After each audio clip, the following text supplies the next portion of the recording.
Assalomu alaykum qadrli o'quvchilar. Darsimiz geometriya, mavzu o'xshash ko'pburchaklarni yasash.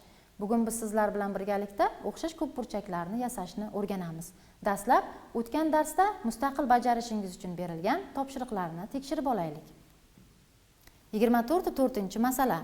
Koeffitsiyenti k teng 3 bo'lgan gamma-tetiyada f ko'pburchak f1 ko'pburchakka almashadi. Agar f1 ko'pburchakning perimetri 12 cm va yuzi 4,5 cm kvadrat bo'lsa, f ko'pburchakning perimetri va yuzini toping. Bu masalani yechish uchun, demak, o'xshashlik koeffitsiyenti 3 ga teng ekanligidan foydalanamiz va o'tgan darslarda ko'pburchaklar o'xshash bo'lsa, ularning perimetrlari nisbati o'xshashlik koeffitsiyentiga teng ekanligini isbotlagan edik. Demak, p ning p1 ga nisbati k ga teng bo'ladi. p1 ning o'rniga 12 ni, k ning o'rniga 3 ni qo'yib, hosil bo'lgan tenglamani yechib, p ning 36 cm ga teng ekanligini topamiz. Endi esa f ko'pburchakning yuzini topamiz. O'xshash ko'pburchaklarning yuzlari nisbati o'xshashlik koeffitsiyentining kvadratiga tengdir. Demak, S1 4,5 ga teng ekanligidan hamda k ning 3 ga teng ekanligidan s taqsim 4,5 9 ga teng ekanligi kelib chiqadi. Bu tenglamani yechib, s ning 40,5 cm kvadratga teng ekanligini hosil qilamiz. Demak, perimetri 36 cm hamda yuzi 40,5 cm kvadratga teng bo'ladi. Keyingi masala 24-masala. Bo'yi 180 cm bo'lgan odam soyasining uzunligi 2,4 metr bo'lgan paytda balandligi 4 metr bo'lgan simyog'och soyasining uzunligi necha metr bo'ladi? Demak, ushbu ko'rinishdagi chizmani chizib olamiz hamda unga berilganlarni qo'yamiz. Avval 180 cm ni metrga aylantirib olamiz. Bunda 180 cm 1,8 metrga teng bo'ladi. Endi esa uchburchaklarning o'xshashligidan foydalanib, ularning mos tomonlari nisbati teng ekanligini olamiz. 1,8 ning 2,4 ga nisbati 4 ning x ga nisbatiga teng bo'ladi. Bu proporsiyani yechib, x ning 5,1 metrga teng ekanligini topamiz. Demak, balandligi 4 metr bo'lgan simyog'och soyasining uzunligi 5,1 metrga tengdir. 24-masala. Xaritada Toshkent va Urganch shaharlari orasidagi masofa 8,167 cm. Agar xarita masshtabi 1 ga 10 million bo'lsa, Toshkent va Urganch shaharlari orasidagi masofani toping. Masalaning shartiga ko'ra, o'xshashlik koeffitsiyenti k 10 millionga tengdir. Demak, bunda biz Toshkent va Urganch shaharlari orasidagi masofa 8,167 cm ni 10 millionga ko'paytiramiz va bunda 86 million 700 mingni hosil qilamiz. 86 million 700 ming cm ni kilometrga aylantirsak, 867 kilometrni hosil qilamiz. Demak, Toshkent va Urganch shaharlari orasidagi masofa 867 kilometrga tengdir. Endi o'xshash ko'pburchaklarni yasashga doir bir nechta masalalarni yechamiz. Quyidagi masalaga e'tiboringizni qarating. Berilgan ABCD to'rtburchakka o'xshashlik koeffitsiyenti 3 ga teng bo'lgan A1, B1, C1, D1 to'rtburchak yasang. Bu to'rtburchakni yasash uchun avval tekislikda ixtiyoriy O nuqtani olamiz va undan to'rtburchakning uchlarigacha bo'lgan nurlarni o'tkazamiz. Bunda OA, OD, OC hamda OB nurlar o'tkaziladi. Endi bu nurlarda A, D, C, B nuqtalarini shunday joylashtiramizki, bunda OA1 3 ko'paytirilgan OA ga, OB1 3 ko'paytirilgan OB ga, OC1 3 ko'paytirilgan OC ga hamda OD1 3 OD ga teng bo'lgan kesmalarni qo'yamiz. Hosil bo'lgan A1, D1, C1, B1 to'rtburchak izlangan to'rtburchak bo'ladi. Bunda gamma-tetiya markazi to'rtburchakdan tashqarida olindi. Endi asoslaymiz, ya'ni ABCD hamda A1, B1, C1, D1 to'rtburchaklar o'xshash ekanligini isbotlaymiz. Buning uchun mos tomonlarning proporsionalligini isbotlaymiz. Bunda AOD hamda A1OD1 uchburchaklar o'xshash ekanligidan bu uchburchaklarning mos tomonlari nisbati teng ekanligi kelib chiqadi. Ya'ni A1D1 ning AD ga nisbati, O1D1 ning OD ga nisbati hamda OA1 ning OA ga nisbati teng ekanligidan hamda bu nisbatlarning 3 ga teng ekanligidan AOD hamda A1OD1 uchburchaklar o'xshash ekanligi kelib chiqadi. Bundan tashqari DOC hamda D1OC1 uchburchaklar ham o'xshashdir. Demak, OD1 ning OD ga nisbati, D1C1 ning DC ga nisbati, OC1 ning OC ga nisbati 3 ga teng ekanligidan bu uchburchaklar o'xshash bo'ladi. Birinchi va ikkinchi tenglikdan A1D1 ning AD ga nisbati D1C1 ning DC ga nisbatiga teng ekanligini hosil qilamiz. To'rtburchaklarning boshqa mos tomonlari proporsionalligini ham xuddi shunga o'xshash tarzda isbotlash mumkin. Endi esa mos burchaklarning tengligini isbotlaymiz.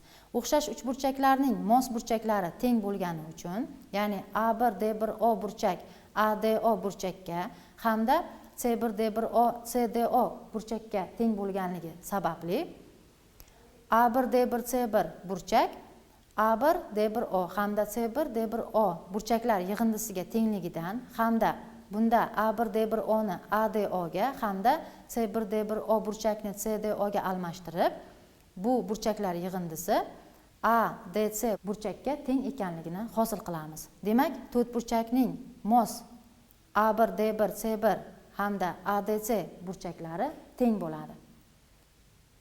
Xuddi shunga o'xshash to'rtburchaklarning boshqa mos burchaklarining teng ekanligini ham isbotlash mumkin. Demak, ABCD hamda A1, B1, C1, D1 to'rtburchaklar o'xshash. Tomonlari ixtiyoriy sonda bo'lgan ko'p burchakka ham o'xshash ko'p burchak xuddi shunday kabi yasaladi. Bu masalada gamma-tetiya markazi to'rtburchak tashqi sohasida olingandi. Umuman olganda gamma-tetiya markazini to'rtburchakning ichki sohasida ham tanlashimiz mumkin. Bunda to'rtburchakning ichki sohasida olingan O nuqtadan to'rtburchakning uchlaridan o'tuvchi nurlar o'tkaziladi.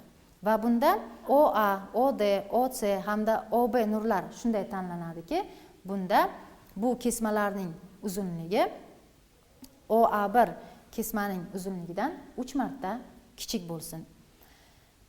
Va hosil bo'lgan kesmalarning oxirlarini tutashtirib, berilgan ko'p burchakka o'xshash bo'lgan A1, D1, C1, B1 ko'p burchakni hosil qilamiz. Gamma-tetiya markazini to'rtburchakning biror tomonida yotadigan qilib tanlashimiz ham mumkin.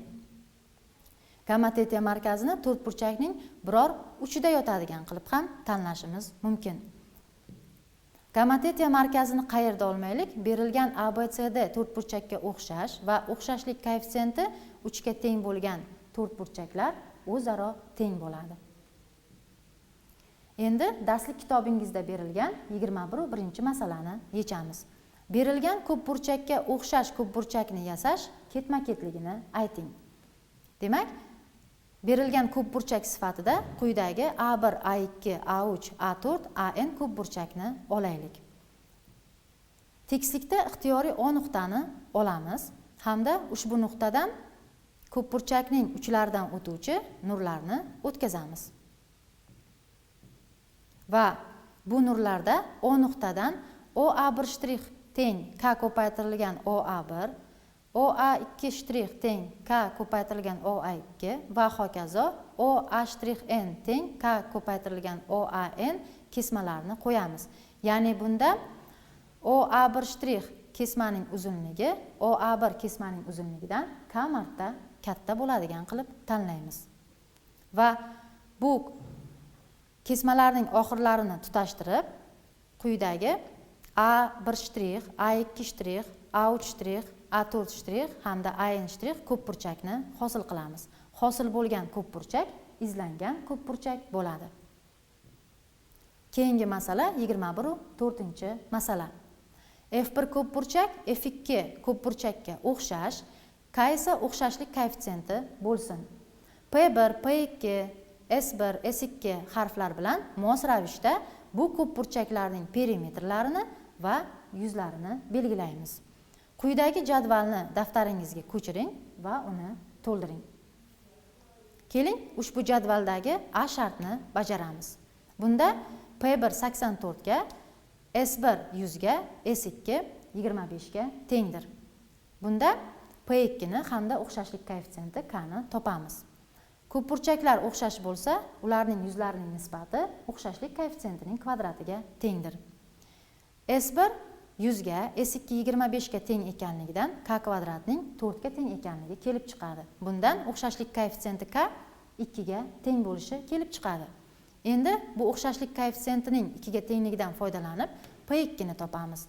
P1 ning P2 ga nisbati o'xshashlik koeffitsiyenti K ga tengdir. P1 84 ga teng, 84 taqsim P2 teng 2 tenglikni yechib, P2 ning 42 ga teng ekanligini topamiz. Demak, ushbu jadvalda keltirilgan A shart bajarildi. Endi B shartga o'tamiz. Bunda P1 14 ga, P2 28 ga, S2 48 ga tengdir. U holda S1 hamda K o'xshashlik koeffitsiyentini topish talab etilmoqda. Oldin P1 ning P2 ga nisbatidan foydalanib, o'xshashlik koeffitsiyenti K ning 1/2 ga teng ekanligini topamiz. Demak, o'xshashlik koeffitsiyenti 1/2 ga teng bo'ldi. Endi S1 ning S2 ga nisbati K kvadratga teng ekanligidan foydalanib, S1 ning 12 ga teng ekanligini topamiz. Demak, ushbu masalaning B sharti ham bajarildi. Keyingi shart D shart. Bunda P1 noma'lum hamda o'xshashlik koeffitsiyenti K berilmagan. S1 ning S2 ga nisbati o'xshashlik koeffitsiyentining kvadratiga teng ekanligidan K kvadratning 2 ga teng ekanligini va bundan K ning ildiz ostida 2 ga teng ekanligini hosil qilamiz. Topilgan K ning qiymatidan foydalanib, P1 ning qiymati 150 ko'paytirilgan ildiz osti 2 ga, ya'ni P1 150 ildiz osti 2 ga teng ekanligini hosil qilamiz. Keyingi shart E shart bo'lib, bunda P2 30 ga, S1 24 ga, o'xshashlik koeffitsiyenti K esa 3 ga tengdir. S1 ni S2 ga nisbati K kvadratga teng ekanligidan foydalanib, S2 ning 8/3 ga teng ekanligini topamiz. P1 ning P2 ga nisbati K ga teng ekanligidan P1 ning 90 ga teng ekanligini topamiz. Demak, bunda P1 ko'p burchakning perimetri 90 ga teng bo'ladi. Mana qadrli o'quvchilar, 21-4-masaladagi berilgan jadvalni to'ldirdik. Mustaqil bajarishingiz uchun darslik kitobingizning 65-sahifasidagi 21-2, 21-3 masalalarni bajarish bo'ladi. Shuning bilan darsimizga yakun yasaymiz. Xayr, salomat bo'ling.